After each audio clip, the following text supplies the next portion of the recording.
Finale a Castello di Godego, i padroni di casa della Godigese hanno battuto 1-0 il Treviso grazie al gol al 45esimo del primo tempo di Pinton. Un primo tempo sostanzialmente equilibrato che ha visto entrambe le squadre combattere, partita condizionata dalle condizioni del terreno, alla fine proprio a pochissimi secondi dal duplice fischio dell'arbitro è arrivato il vantaggio per i padroni di casa. Nel secondo tempo la squadra di mister Molinari ha completamente schiacciato quella di mister Cunico, Treviso con praticamente 0 tiri in porta e Godigese che ha legittimato la vittoria. Con questi 3 punti i bianco-blu di casa salgono al secondo posto a quota 37 punti, mentre il Treviso rimane sì al primo posto, ma il vantaggio sulle seconde si assottiglia a 4 punti. Ora andiamo negli spogliatoi a sentire le parole prima di mister Molinari e poi di mister Cunico. Io direi che è stato un successo meritatissimo, abbiamo avuto comunque 3-4 occasioni clamorose per fare il secondo.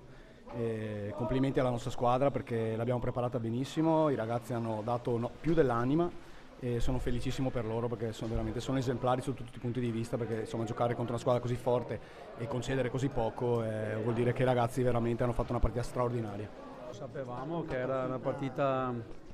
difficile, dopo ripartire dopo la sosta non è mai semplice, non è mai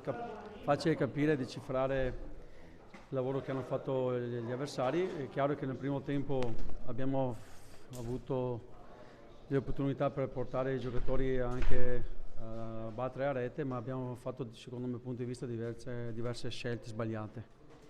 Di conseguenza negli ultimi 20 metri, scelte sbagliate che ci ha portato a non creare quella superiorità numerica oppure a creare quelle palle gol che avevamo prodotto. Quindi il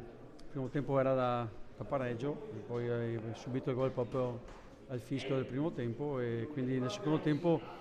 è stata una partita un po' nervosa dal punto di vista anche mentale, soprattutto avevamo troppa fretta e abbiamo perso un po' di lucidità e quindi